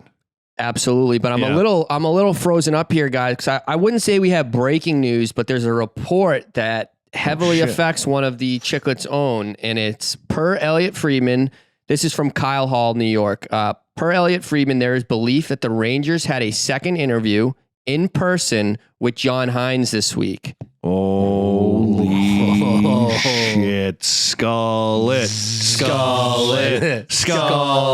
John Hines, skull it. Holy shit, that's awesome. I love it too. that. I can stay on my Rangers. I don't have to denounce my Rangers fanship here. Wasn't John Hines and Chris Drury roommates at BU? I'm Someone said that. Who 99% said sure that? they played together there, so that would not surprise me one bit. Oh, this is not shaping up well. Skull. Holy shit, RA. I can't wait to see this. Will he do it? Do you think he'll do it? I think he will. I do think he will. I'm trying to see where these are coming up. I can't see that at all anywhere on my socials. So I'll leave it to you, Producer G. Yep. Giving us a little breaking little insider on news on the Skullet news drop for everybody. Update. We got one more on this riding the bus segment. Yeah. Before we get to our Game 3 recap, which is what we're all about. But the BCHL, this is big news. And Merles, you have a little bit of experience with something like this and why they would do something like this in regards to leaving Hockey Canada and like the jurisdiction of Hockey Canada and playing under that, under what's the word I'm looking for? Umbrella. Under that there umbrella. it is. The umbrella of Hockey Canada, which everyone in Canada, every organization for the most part is set up that your fees all go in and all go. Hockey Canada takes a chunk of everything. Now BC and then obviously there's restrictions under that to play under Hockey Canada guidelines with regards to getting players, finding players, how you operate. The BCHL has said, we're going independent. Merles, you played in a league that did this? Yeah. So that's what the Canada will say that you can only have, say, 3 guys that came back from the major junior. You can only have 5 guys over 20. Yeah. You have to have 3 guys under 20. Can only have 2 guys under 20. I don't know. There's all these crazy stuff. How many imports you can have. So there's leagues that will want to break away from that. And it's obviously it's like with the golf thing where there's some money, there's a lot of other stuff going into it, some politics. But I did it in Toronto. Our Toronto Metro League did it. So we broke away from Hockey Canada, and it was chaos. So we got to have 2 fight rule. So we had the NHL style fight rule where you could fight for fight, go in, sit in the box for 5 minutes, come back out and fight again. You could wear a half shield. We had this guy, Matthew Maglione. He was 14 years old, playing up in junior. He was good wearing a half shield. We had Tim Conley, 15, wearing a half shield, where in the U.S. you had to be 18. Like, yeah, or if you're there, like Connor Bedard had to wear, like, you have to wear a bubble. You know what I mean? Yep. If you're so that guy. We had all of us wearing half shields. We're all under 18. It was complete chaos. These other teams could have as many 20-year-olds and guys from the OHL. It was a bloodbath up there. That was the real Iron League. Army, imagine Cruz in 2 years wearing a half shield. No, like you're talking about guys with braces with half shields. So we're on the bus. I don't know if you've ever heard this story, but we were on the bus going up there, first ever game. We don't know what our parents got us into. Like, our parents just didn't want us to leave home, really, to go to the USHL or Canada to play. So they got us in this league. My dad comes back with the game notes, funny as it is. Yeah. And I'm reading through Thornhill Islanders, and you're reading it through, and you see this guy, Steve Konopka. Not Zenon Konopka playing NHL. This guy, Steve Konopka, and you're looking at him. It's got his stats from last year. 457 penalty minutes. Oh, no. It's a 50-game season. We're like, oh, my God. Like, I wonder what this guy looks like. We're petrified. It gets worse. We get on the ice for warm-ups. He comes out. He had a half cage. It wasn't a plastic. It was a black half cage. You can't even fight him. You'll blow your hands apart. Yeah, he was an absolute killer. We were petrified. So we're going around and like they lay a beating on us. So at the end of the game, this when the coaches were sending out guys to fight. We send out our toughest guy, Z-Back. They send out like their third toughest guy. I'm telling you, Z-Back comes in like this. Boom, boom, boom. Gives him his 3 best punches. We're like, the guy goes, ha, ha, ha. Bam, boom, knocks Z-Back right out. Wow. This is 15-year-olds? Yeah, 15. We were 15. A lot of their guys were like 19 and 20. Oh, Jesus. So then that's like, so nobody wants to go on the ice. He makes Dom Sereno go on the ice. And Dom Sereno gets in front and he's like at the goalie and he's not really paying attention. Konopka grabs him. Oh, no. Boom, just Dom. Yeah, he goes home. 2 black guys, 4-hour bus ride home. But that league, so I have experience in that, and it made for some wild stories that we can get into again another time. Maybe it'll open up though. Like, I don't think it'll be like that in the BCHL because it's like it's a fairly renowned league for people to go that want to go to college. I think it's like one of the better leagues with regards to Alberta It was the Junior. top league. It was the top league for the last 20 years. But now the USHL is kind of stolen that. Over. So I'm thinking that's why BC's doing it, to try to somehow get more younger players so they can get back to being that feeder program for the college. Yeah, that's true. But I know USHL. Benny Barr was always up there before, and now he's mostly just USHL. Yeah, because we have the SJHL. I know out west anyway. SJHL, the Alberta Junior Hockey League. That's where McCarr played before he came to your boy Benny Barr. But BC was always the place for kids that wanted to chase the college route to go, just because the hockey was so good. Plus, it doesn't hurt that you get to live in these beautiful places out there in some of these nice little mountain towns and stuff. That's pretty sick. So keep your eye on that and what's going to come of that. That'd be funny. It won't end up like the Metro League. Yeah, that'd be funny if we looked at it and it's like the commissioner of the BCHL is Konopka. Did anyone check out the commish of the league? Is it maybe Steve Konopka? Is that his name? Steve. I'm pretty sure it's Steve. Like a hockey DB. If they have his Toronto Metro. If not, I'll have my dad send a picture of the program. The CEO's name is Steve, which is kind of crazy, but it's Steve Crocker. Oh, that's his alias. He might have had to change his name because of the beatings he put on the Syracuse Junior Crunch. All right, guys, there's a look around the hockey world. Now let's go to our Game 3 recap, the Stanley Cup Final. All right, guys, before we go any further, I want to talk to you about Top Legends.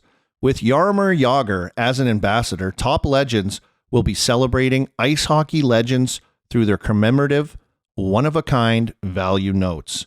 Each series that Top Legends releases will feature 7 commemorative value notes, with 7 different legends. These will be issued over a period of 7 years, with 1 value note released annually. In 2023, Top Legends starts with the Ice Hockey Legend series, but expects more to come involving other sports and arts legends. Each value note has its serial number, making it truly one of a kind, giving you a chance to collect the whole Ice Hockey series with the same unique number. There won't be anything else like it. Limited issues with no future reissue. Products sold to people 18 years or older. Check them out, Top Legends. Subscribe to toplegends.com to make sure you don't miss out on anything big. Also, subscribe to the Top Legends YouTube channel and watch the launch event live from Vegas on June 28th. All right, we got a series. Game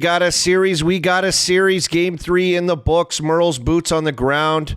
As you can tell, he's there. First of all, Merle's, what was it like in South Florida? Stanley Cup final game. Hit me with that before we get into this game. I mean, I told you guys I saw the rainbow. The rainbow meant something. Nobody believed me. I was laughing my ass off at the rainbow prediction. The rainbow. I've never gotten more DMs or comments on any of my stuff than this rainbow play. But I knew that wasn't enough. I knew I had to get boots on the ground. So I jumped in an Uber with Patrick. First of all, we did have a Game Notes Daily meetup. I met up with so I meet up with these 6 or 7 guys, the college guys, Game Notes guys. I meet up, I have a drink with them. We jump into Uber. Vibes are good. Vibes are great. We are pumped up. And it's quoted on the vlog that will come out. I said it's going to be 1-1. It's an overtime game. Kachuk scores the game winner. So I was a little bit off, but close enough. They all bet the draw, the Merle special. But I said, I got to get boots on the ground. We use Game Time app on the ride over here. We buy tickets. We get in the building. All of a sudden, Pasha goes, oh, I got to go do a TV hit. And I'm like, what? He goes, yeah, this TV network wants me to go on and do a promo. All of a sudden, Pasha's on NHL Network talking about the Devils again. I'm like, enough of the Devils. They're dead. So already it's like, it's a bonkers night to begin with. So whatever. So we come into the game. We're ready. I grab a tall boy, a big deal brew, and let's go have a time. All of a sudden, I get another text. Matt, here, come down to our suite. I'm like, oh, I'm like, Posh, you want to go down this suite? He's like, yep. We go down there. We were some heavy hitters, some heavy hitters. Well, I'll just tell you, the first guy I walk in and shake hands with was one of the top golfers in the entire world. Justin Thomas. No, way bigger heavy hitter. Brooks Koepka. You're getting close. It was his guy. Koepka's a big Panthers guy. Yeah, he's a Panthers guy. He wasn't there tonight. I think he's got a tournament. But DJ is there. What? Congrats, yeah. Congrats. So then what do you think that means during one of the intermissions?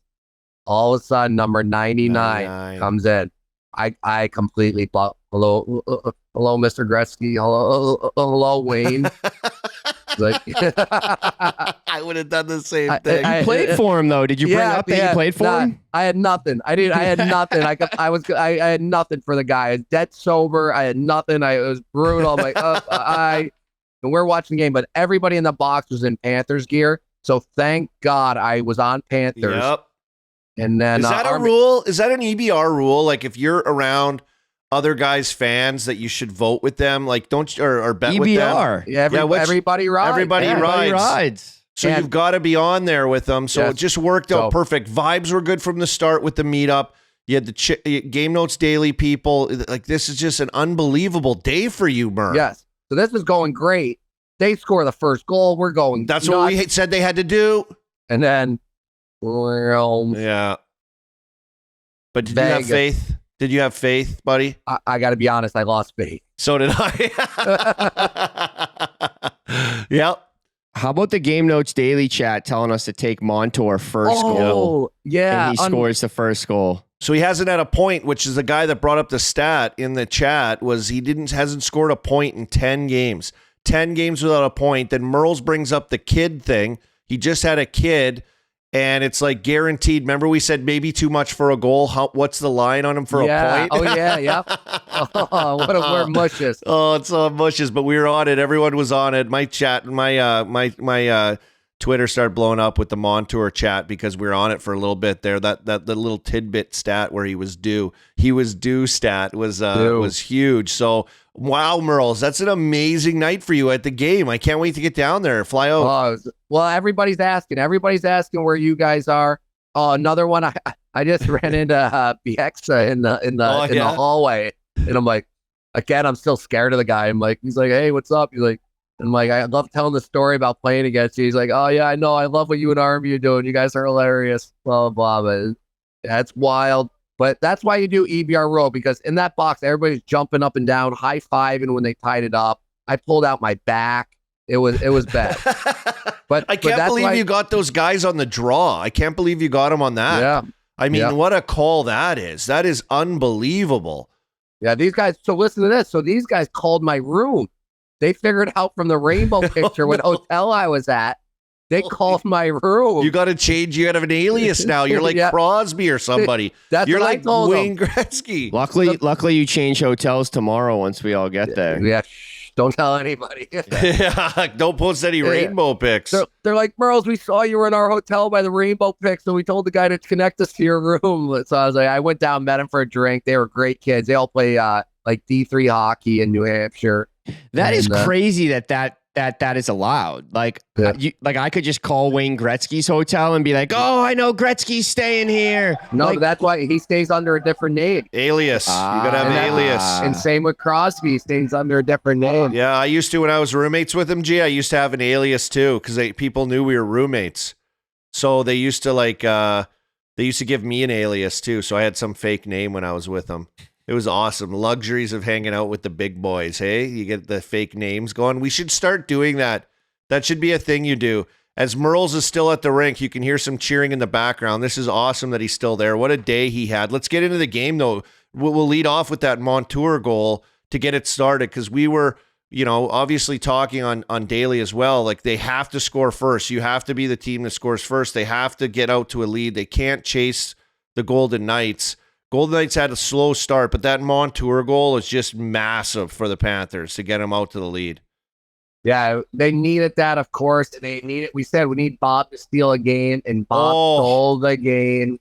It was everything we said they needed to do. We need Tkachuk to score a goal, and then we needed your guy, Army, who's been invisible all series. Yeah, Verhaeghe. I've been on him hard, disappeared, completely. I didn't know where he was, and in a patented Verhaeghe goal, too, long-range bomb in OT after a massive penalty kill. There was so much stuff through this game. What a great game, though, Merles. That was the best game of the series, I think, just for the fact that it was as close as it was, right? It gave everyone hope. It gave everyone life. It gave G the under. Everyone was happy. Congratulations, G. I know you're loving that one.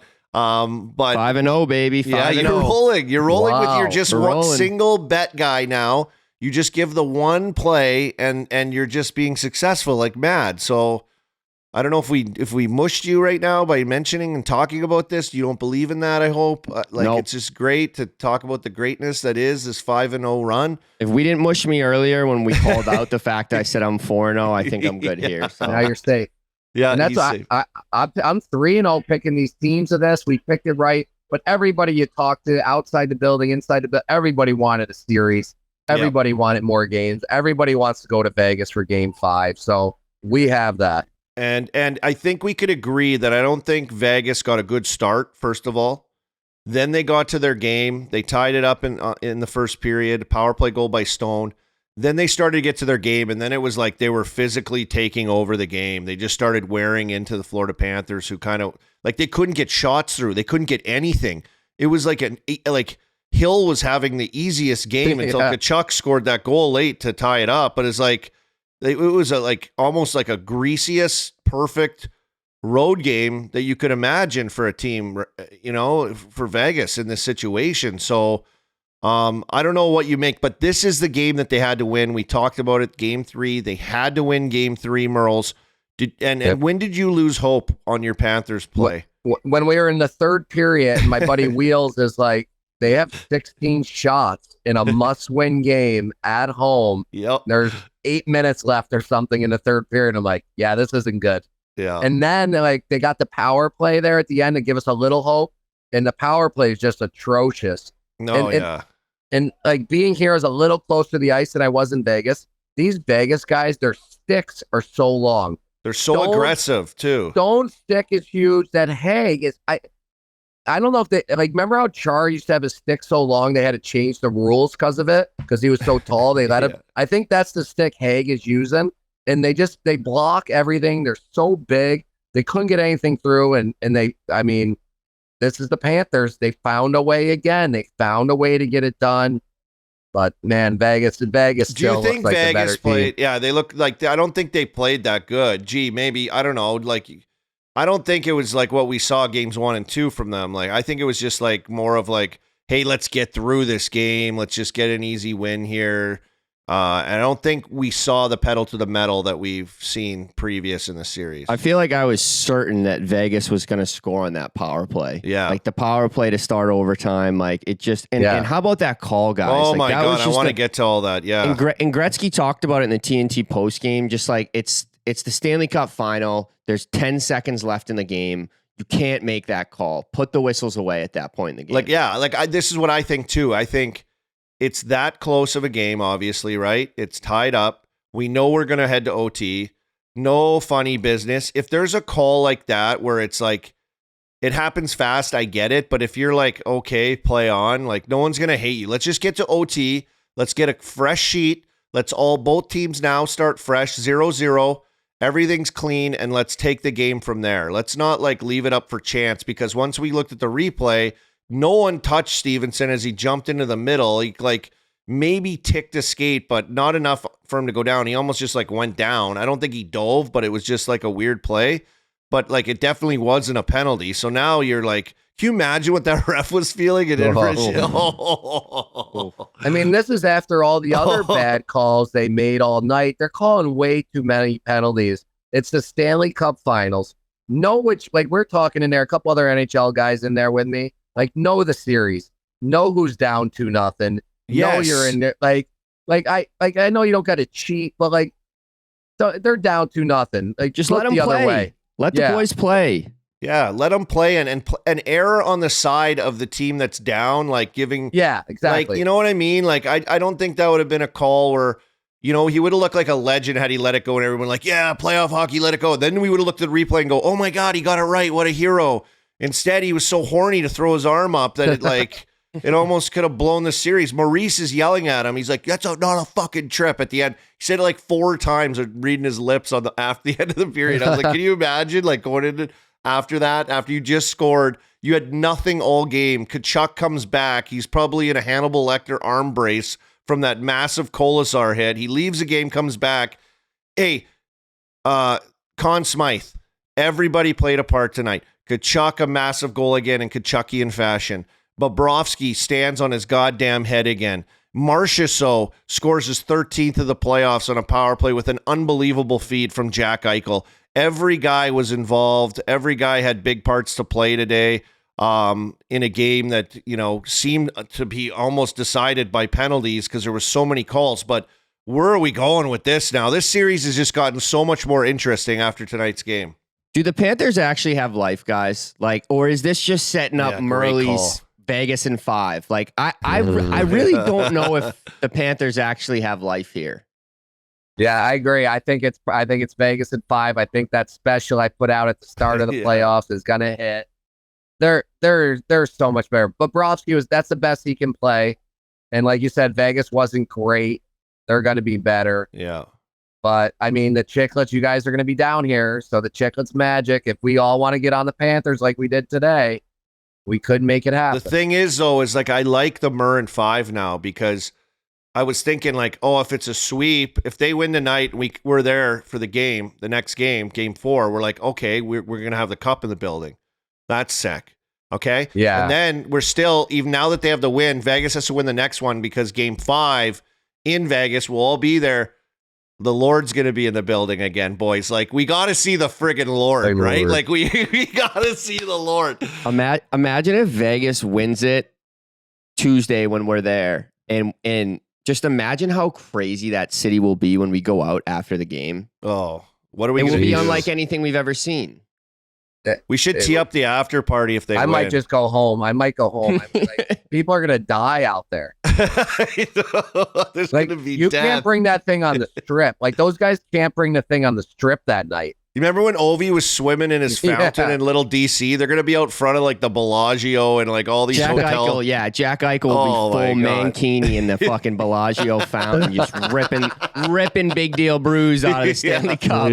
Gee, you should be a little more forthsighted here. I know you have lots on your plate, but we should, if it's trending, we have a feeling, we should be forward thinking enough to plan their after party at like some. I know it's easy, but we should get like the Chiclets Golden Knights after party or something. Can we like You Stanley gotta Cup party? imagine Migsy's got a hand in this somehow. This guy, I told you, I don't know what he does. I don't know what his dad does. These guys are connected deep into Vegas, so Yeah, amazing. we'll figure it out. Amazing game, back and forth action. First goal was huge. We have a series now. Where do you see it going from here? I think that's the big question. Exactly what G just posted. Like, is it done? Or are they not done? Just to revisit that a little bit more. I just think Vegas is too much to handle. Like, I still don't change my tune on it. You said they're penalty kill Merles. You saw it up close. The way they block shots, physicality, the way they play. I just think if they decide to put their foot on the gas, like they're just in control, you know, they're in cruise control. And it's like Aiden Hill, like I was amazed, like you mentioned, 16 shots at whatever time in the game for Florida in a like a desperation must win game type of thing to make this a series. He didn't even have to I don't even know if he was sweating at the end of this game. No, they weren't even tough shots. Like there was no tough chances. There's people standing next to me that are just learning hockey and stuff. And like, how come we're not getting any good chances? Like, why are they getting all the good chances? Why is our goalie having to stop all the good shots? So, yeah, it wasn't good, and you know, like that was Florida's best game. They came out with everything they had, and they could only get 17 shots, whatever. So win, but I mean, I'm gonna let this digest and regroup tomorrow, and then by Game Notes Daily at 12 o'clock on Saturday, I'll have my official pick. I mean, I might see another rainbow. I might not see a rainbow. You might see a double rainbow. I heard about those double rainbows, bud. Wow. If I see a double rainbow, then it's a double win down here. So I'm going to wait and see what shows light. You guys will be down here. We're going to wait for some more signs before we make official picks. I love this. I wasn't like huge on the signs. I was actually laughing at you, Murr, a bit. But then I'll say this, as soon as Verhaeghe scored that OT winner, I was like, fucking rainbow game. It was the rainbow game. Yeah. Everyone will remember where they were June 9th, 2023, the rainbow game. The rainbow game. Unbelievable call. Unbelievable read. Just reading the signs. That's what you do, Murr. I got paid out because I was a good boy. I went to bed early. I got up, went on the treadmill. Lozengers. I got paid out. Got paid out by that. So that's clean. What happens. You're clean living right there. Yep. Clean living, baby.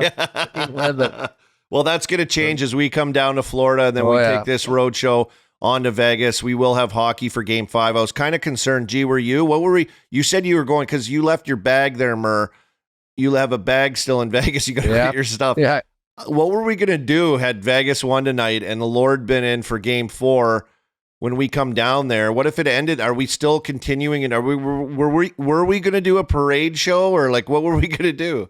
So we had a big production meeting about this yesterday or Wednesday, and basically we got a plan if they win and a plan if they didn't win, and basically it was Merle's on the street at the parade.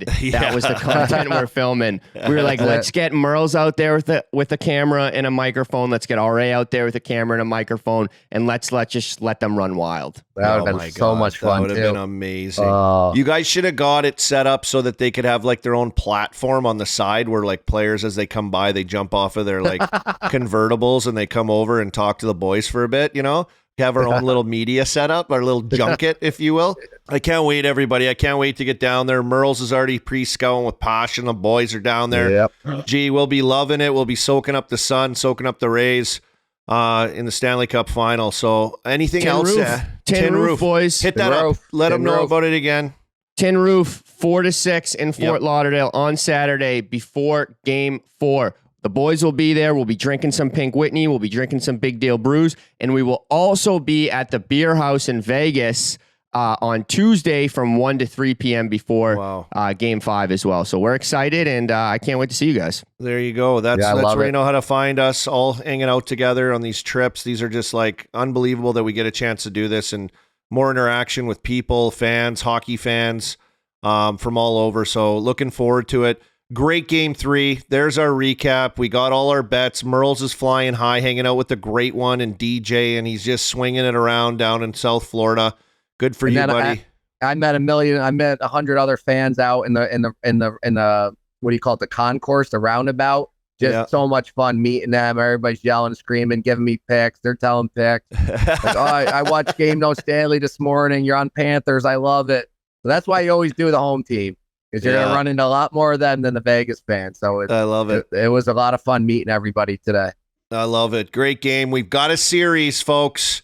We've got a series for Game Notes Daily, 12 o'clock Saturday. We'll do a show.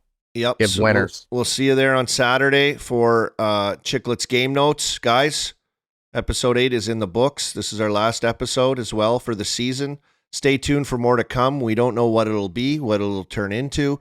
We've got a lot of brains and a lot of energy behind doing something special, keeping this train rolling. What it'll morph into, Merles? Gee, we don't know, but it's been a heck of a ride. I love the interaction, too, with everybody, fans. Thank you. All the beer league picks. I can't wait for the chat meetup in Lauderdale, man. And the chat meetup.